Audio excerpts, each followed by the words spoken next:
Hi friends, welcome back to my channel. പുതിയൊരു വീഡിയോയിലേക്ക് എല്ലാവർക്കും സ്വാഗതം. ഇന്ന് നോക്കുന്നത് ഒരു റിലേഷൻഷിപ്പ് റീഡിംഗ് ആണ്. അതായത് തേർഡ് പാർട്ടി സിറ്റുവേഷൻ ഉള്ള വ്യക്തികൾക്കുള്ള റീഡിംഗ് ആണ്. അപ്പോൾ തേർഡ് പാർട്ടി സിറ്റുവേഷൻസ് ഇല്ലാത്ത വ്യക്തികൾക്ക് ഈ വീഡിയോ പൂർണ്ണമായിട്ടും സ്കിപ്പ് ചെയ്യാവുന്നതാണ്. നിങ്ങളുടെ പേഴ്സൻ്റെ ലൈഫിൽ അല്ലെങ്കിൽ നിങ്ങളുടെ പേഴ്സണെ തേർഡ് പാർട്ടി എങ്ങനെയാണ് ഇൻഫ്ലുവൻസ് ചെയ്യുന്നത് എന്നുള്ളൊരു കാര്യമാണ് ഈ റീഡിങ്ങിലൂടെ നോക്കുന്നത്. അതിൽ നിങ്ങളറിയാത്ത എന്തെങ്കിലും ഹിഡൻ ഇൻഫ്ലുവൻസസ് ഉണ്ടോ, നിങ്ങളുടെ പേഴ്സൺ എന്താണ് അവരോടുള്ളൊരു ഫീലിങ്സ്, അല്ലെങ്കിൽ അവർക്ക് നിങ്ങളുടെ പേഴ്സൺ എങ്ങനെയാണ് കണക്കാക്കുന്നത് എന്നുള്ള കാര്യങ്ങളൊക്കെയാണ് ഈ ത്രൂ ഔട്ട് റീഡിംഗ് നോക്കുന്നത്. അപ്പോൾ ഇതൊരു ജനറൽ ആൻഡ് ടൈംലെസ് റീഡിംഗ് ആണ്. നിങ്ങളുടെ സിറ്റുവേഷൻസ് നിങ്ങളുടെ എനർജിയുമായി കണക്ട് ചെയ്യുന്ന പോസിറ്റീവ് കാര്യങ്ങളെ മാത്രം ഈ റീഡിങ്ങിൽ നിന്ന് സ്വീകരിക്കാനായിട്ട് ശ്രദ്ധിക്കാം. അപ്പോൾ നമുക്ക് റീഡിങ്ങിലേക്ക് കടക്കാം. ഓക്കെ, തേർഡ് പാർട്ടിയുടെ ഒരു കറൻറ്റ് ഫീലിങ്സ് നിങ്ങളുടെ പേഴ്സണോടുള്ളത് എന്താണെന്ന് വെച്ചാൽ, അവർക്കൊരു അട്രാക്റ്റിംഗ് അബണ്ടൻസ് എന്നുള്ളൊരു ഉദ്ദേശം തന്നെയാണ് നിങ്ങളുടെ പേഴ്സണോട് ഉള്ളത്. മേ ബി അവരുടെ ലൈഫിൽ ഒരു കംഫർട്ട് സോണാണ് നിങ്ങളുടെ ഒരു പേഴ്സൺ എന്ന് പറയുന്നത്. അവർക്ക് യാതൊരു ബുദ്ധിമുട്ടുകളും കാര്യങ്ങളും സ്ട്രഗിളൊന്നും ഇല്ലാതെ ഒരു സമാധാനമായൊരു ലൈഫ് പോകാൻ നിങ്ങളുടെ പേഴ്സണിലൂടെ സാധിക്കുന്നുണ്ടെന്നാണ് ഇവിടെ കാണുന്നത്. അപ്പോൾ അവരെ സംബന്ധിച്ചിട്ട് എല്ലാം കൊണ്ടും അവർക്കൊരു സമൃദ്ധി കൊണ്ടുവരാൻ പറ്റിയൊരു പേഴ്സൺ, മനസ്സമാധാനമായിട്ട് പോകാൻ പറ്റിയൊരു പേഴ്സൺ ലൈഫ് ലോങ് എന്നുള്ള രീതിയിലാണ് നിങ്ങളുടെ പേഴ്സണെ തേർഡ് പാർട്ടി കണക്കാക്കുന്നത്. അതാണ് അവർക്ക് നിങ്ങളോടുള്ള പേഴ്സണോടുള്ള ഒരു കറൻറ്റ് ഫീലിങ്സ് എന്ന് പറയുന്നത്. അടുത്തായിട്ട് 6 ഓഫ് വാണ്ട്സ്. ആ വ്യക്തി നിങ്ങളുടെ പേഴ്സണിൽ നിന്നും എന്താണ് ആഗ്രഹിക്കുന്നതെന്ന് വെച്ചാൽ, ആ വ്യക്തി ഒരു വാലിഡേഷനാണ് ആഗ്രഹിക്കുന്നത്, അല്ലെങ്കിൽ റെക്കഗ്നിഷനാണ് ഈ ഒരു ടൈമിൽ ആഗ്രഹിക്കുന്നത് നിങ്ങളുടെ ഒരു വ്യക്തിയിൽ നിന്ന്. നിങ്ങളുടെ വ്യക്തിയുടെ കൂടെയുള്ള നിമിഷങ്ങൾ, അല്ലെങ്കിൽ പബ്ലിക്കലി അവർക്കൊരു റെക്കഗ്നിഷൻ കിട്ടണം. ആ ഒരു വ്യക്തി ഈ ഒരു തേർഡ് പാർട്ടിയെ ഇൻട്രൊഡ്യൂസ് ചെയ്യുന്ന മറ്റു കാര്യങ്ങളൊക്കെ ചെയ്യുമ്പോൾ ഈ ഒരു വ്യക്തിക്ക് വളരെ സന്തോഷം കിട്ടുന്നത് അതിൽ.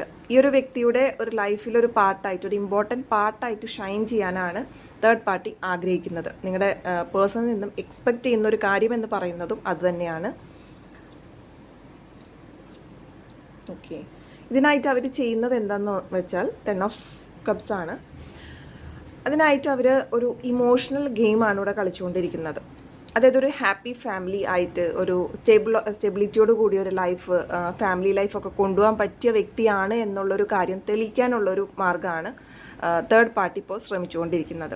അതിനായിട്ട് പല ഗെയിംസും ആ വ്യക്തി കളിച്ചുകൊണ്ടിരിക്കുന്നുണ്ട്. നിങ്ങളുടെ പേഴ്സണെ കുറച്ചുകൂടി കൺവിൻസിങ് ആക്കാനായിട്ട്, അവർക്ക് അവരുടെ തേർഡ് പാർട്ടിക്ക് നിങ്ങളുടെ പേഴ്സണിൻ്റെ ലൈഫിൽ ഒരു പാർട്ട് ഉണ്ടാവാനായിട്ട്, അല്ലെങ്കിൽ ഒരു സ്ഥാനം ഉണ്ടാകാനായിട്ട് ആ വ്യക്തി പല രീതിയിൽ ഇമോഷണൽ ഗെയിം കളിക്കുന്നുണ്ട് എന്നാണ് ഇവിടെ വ്യക്തമാക്കുന്നത്. അതുകൊണ്ട് തന്നെ അവർ ആ വ്യക്തിയെ ഒരുപാട് ഇമോഷണൽ സപ്പോർട്ട് ചെയ്യുന്നതൊക്കെ ആയിട്ടും ഇവിടെ കാണാൻ സാധിക്കുന്നുണ്ട്. ഓക്കെ, ഇതിനോട് നിങ്ങളുടെ പേഴ്സൺ എങ്ങനെ റിയാക്ട് ചെയ്യുന്നത് വെച്ചാൽ, നിങ്ങളുടെ പേഴ്സണ് അറിയാം അവരുടെ ഒരു ബൗണ്ടറീസ് എവിടെ വെക്കണം എന്നുള്ളത്. ചില ടൈമിലൊക്കെ അവരൊരു കർക്കശമായിട്ടുള്ള രീതിയിലൊക്കെ പെരുമാറുന്നതായിട്ടാണ് ഇവിടെ കാണുന്നത്. അവർക്ക് എവിടെയാണ് അതിനൊരു അതിർവരമ്പ് വരയ്ക്കേണ്ടത് അല്ലെങ്കിൽ നിർത്തേണ്ടത് ഈ വ്യക്തിയെ എന്ന് നന്നായി അറിയാം. അത് ഇമോഷണലായിട്ടൊന്നും ആ വ്യക്തിയെ അധികം ബാധിക്കുന്നില്ല എന്ന് തന്നെയാണ് കാണുന്നത്.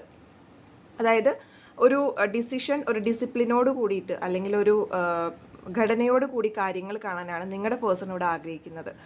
ഇവർ ഗെയിംസ് കളിക്കുന്നുണ്ടെങ്കിലും ഇമോഷണലായിട്ട് വളരെ നല്ല രീതിയിൽ തന്നെ തേർഡ് പാർട്ടി ഇവിടെ കളിക്കുന്നതായിട്ടാണ് കാണുന്നത്. എന്തായാലും ആ വ്യക്തിയെ സംബന്ധിച്ചിട്ട് ആ വ്യക്തി ഒരു തീരുമാനത്തിലേക്ക് ഇതുവരെ പോയിട്ടില്ല എന്ന് തന്നെയാണ് ഇവിടെ വ്യക്തമാക്കുന്നത്. കാരണം ആ വ്യക്തിക്ക് അതിൻ്റേതായൊരു പക്വത കാണുന്നുണ്ട്, ഏത് തീരുമാനമാണ് എടുക്കേണ്ടതെന്നുള്ളത്. അപ്പോൾ എന്തായാലും ആ വ്യക്തിയെ സംബന്ധിച്ചിട്ട് ബൗണ്ടറീസ് സെറ്റാണ്. ഇതിലൊരു ഹിഡൻ ഇൻഫ്ലുവൻസ് അല്ലെങ്കിൽ ഒരു ഹിഡൻ ഗെയിം അല്ലെങ്കിൽ ഒരു ആക്ഷൻ തേർഡ് പാർട്ടി എടുക്കുന്നത് വെച്ചാൽ പേജ് ഓഫ് വാണ്ട്സ് ആണ്.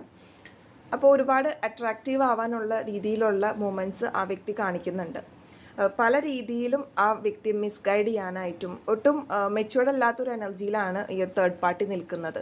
അവർക്ക് പല ആക്ഷൻസ് എടുക്കുമ്പോഴും അത് അവരെ തന്നെ ബാധിക്കുമോ, അല്ലെങ്കിൽ ആ പേഴ്സണെ ബാധിക്കുമോ, ആ പേഴ്സൺ എന്തെങ്കിലും ഫാമിലി ഉണ്ടെങ്കിൽ അവരെ ബാധിക്കും എന്നുള്ള കാര്യത്തിലൊന്നും യാതൊരു ചിന്തകളില്ലാതെയാണ് ഈ തേർഡ് പാർട്ടി പ്രവർത്തിച്ചുകൊണ്ടിരിക്കുന്നത്. അതുകൊണ്ട് തന്നെ അവർ പല കളികൾ കളിക്കുന്നുണ്ട്. അവർ ഓരോ ആക്ഷൻസ് ഈ ഒരു വ്യക്തിയെ ഇമോഷണലൊക്കെ ആയിട്ട് ഒരുപാട് അടുപ്പിക്കാനായിട്ട്, അല്ലെങ്കിൽ ഇമോഷണൽ ബ്ലാക്ക് മെയിലിലൂടെയൊക്കെയുള്ളൊരു ഗെയിം ചിലപ്പോൾ ആ തേർഡ് പാർട്ടി ഇവിടെ കളിക്കുന്നതായിട്ടാണ് ഇവിടെ കാണാൻ സാധിക്കുന്നത്. ഇപ്പോൾ നിങ്ങൾക്കുള്ളൊരു അഡ്വൈസ് അല്ലെങ്കിൽ നിങ്ങൾ എന്ന് പറയുന്ന വ്യക്തി ഒരുപാട് ചോയ്സസിലൂടെ ഒരുപാട് കൺഫ്യൂഷൻസ് ഒരുപാട് പ്രതിസന്ധിയിലൂടെ കടന്നു പോകുന്നതായിട്ടാണ് കാണുന്നത്. അപ്പോൾ അതുകൊണ്ട് തന്നെ പലയിടത്തുനിന്നും പല കാര്യങ്ങൾ നിങ്ങൾ മനസ്സിലാക്കുന്നുണ്ടോ, പല വ്യക്തികളിൽ നിന്നും നിങ്ങൾ കുറേ വാർത്തകൾ കിട്ടുന്നുണ്ടാവും ഈ റിലേഷൻഷിപ്പിനെ കുറിച്ചിട്ട്. പക്ഷെ എല്ലാത്തിലും ഒരു ക്ലാരിറ്റി വന്നതിന് ശേഷം ഒരു തീരുമാനമായിട്ട് മുന്നോട്ട് പോകുക. നമുക്ക് വേണ്ടത് അതിൻ്റെ ഫാക്ട്സ് ആണ്. അപ്പോൾ ഫാക്ട്സ് എല്ലാം ശരിയാണോ എന്നുള്ളൊരു കാര്യത്തിന് ഒന്ന് റീചെക്ക് ചെയ്തതിന് ശേഷം മാത്രം ഒരു തീരുമാനത്തിലേക്ക് പോകുക എന്നുള്ളതാണ് നിങ്ങൾക്കുള്ളൊരു അഡ്വൈസ്. അത് നിങ്ങൾക്ക് ഇനിയും ക്ലാരിറ്റി വന്നിട്ടില്ല, നിങ്ങളിപ്പോൾ അറിഞ്ഞുകൊണ്ടിരിക്കുന്നു മനസ്സിലാക്കിയ കാര്യങ്ങളിലും ഇപ്പോഴും നിങ്ങൾക്കൊരു ചോയ്സസ്, മേ ബി നിങ്ങൾക്ക് ഈ പേഴ്സണെ ആയിട്ട് ഒരു റിലേഷൻഷിപ്പ് തന്നെ വേണ്ട എന്ന് തോന്നുന്ന ഒരു മൊമെൻറ്റ്സ് ഒക്കെ ഉണ്ടാവാം. പക്ഷെ ഇവിടെ നിങ്ങളുടെ ഒരു പേഴ്സൻ്റെ ഒരു എനർജിയിൽ അവർക്ക് അവിടെ വരെ കാര്യങ്ങൾ നീക്കണം എന്നുള്ള നല്ല ബോധ്യത്തോടു കൂടി തന്നെയാണ് ആ വ്യക്തി നിൽക്കുന്നത്. അപ്പോൾ ഈ തേർഡ് പാർട്ടിയുടെ ഇൻഫ്ലുവൻസ് ഒരു രീതിയിലും നിങ്ങളുടെ പേഴ്സണെ ബാധിച്ചിട്ടില്ല എന്ന് തന്നെയാണ് മനസ്സിലാക്കാൻ പറ്റുന്നത്. അത് വേണമെങ്കിൽ നമുക്ക് പുറമേ നിന്ന് കാണുന്ന ഒരു വ്യക്തിക്ക് തോന്നാം ഇവർ തമ്മിൽ നല്ലൊരു റിലേഷനാണ്, അല്ലെങ്കിൽ തേർഡ് പാർട്ടിയുടെ ഇൻഫ്ലുവൻസിൽ totally he's under third party influence എന്നൊക്കെ നമുക്ക് തോന്നുന്നുണ്ടെങ്കിൽ കൂടി നിങ്ങളുടെ പേഴ്സണ് വളരെ വ്യക്തമായിട്ടൊരു ധാരണയുണ്ട്. അപ്പോൾ എന്തായാലും ആ ഒരു വ്യക്തി ഈ തേർഡ് പാർട്ടി സിറ്റുവേഷനിലെ കാര്യങ്ങളും എന്തൊക്കെയാണ് ഹിഡൻ ഫാക്ട്സ്, ആ വ്യക്തി കളിച്ചുകൊണ്ടിരിക്കുന്ന പല കാര്യങ്ങളും മനസ്സിലാക്കിക്കൊണ്ട് നിങ്ങളിലേക്ക് വരാനുള്ളൊരു സാധ്യതയുണ്ട്. അപ്പോൾ അതുകൊണ്ട് തന്നെ നിങ്ങളിപ്പോൾ ഒരു തീരുമാനം, കാരണം നിങ്ങളുടെ മൈൻഡ് ഇപ്പോൾ ക്ലിയർ അല്ല, ഇമോഷണലി നിങ്ങൾ അത്രയ്ക്കും കുറച്ച് ഡിസ്റ്റർബ്ഡ് ആയിട്ടാണ് കാണുന്നത്. അപ്പോൾ അതുകൊണ്ട് തന്നെ തീരുമാനങ്ങൾ എടുക്കുമ്പോൾ ഒരുപാട് ആലോചിച്ചതിന് ശേഷം നമ്മൾ കണ്ണിൽ കാണുന്ന കാര്യങ്ങൾ മാത്രം വിശ്വസിക്കുക, അല്ലെങ്കിൽ മറ്റുള്ളവർ പറഞ്ഞിട്ടുള്ള കാര്യത്തിൻ്റെ പേരിൽ ഒരു തീരുമാനത്തിലേക്ക് പോകാതിരിക്കുക എന്നുള്ളതാണ് നിങ്ങൾക്കുള്ളൊരു അഡ്വൈസ്. അപ്പോൾ ഇതൊക്കെയാണ് തേർഡ് പാർട്ടി എങ്ങനെയാണ് നിങ്ങളുടെ പേഴ്സണെ ഇൻഫ്ലുവൻസ് ചെയ്യുന്നു എന്നുള്ളൊരു കാര്യം. ഇതിൽ റെസനേറ്റ് ചെയ്ത വ്യക്തികൾ തീർച്ചയായിട്ടും കമൻറ്റ് സെക്ഷനിൽ യെസ് എന്ന് രേഖപ്പെടുത്താനായിട്ട് മറക്കരുത്. പേഴ്സണൽ റീഡിംഗ് ആഗ്രഹിക്കുന്ന വ്യക്തികൾക്ക് സ്ക്രീനിൽ കാണുന്ന നമ്പറിൽ കോൺടാക്റ്റ് ചെയ്യാവുന്നതാണ്. എല്ലാവർക്കും ഒരു ശുഭദിനം നേരുന്നു.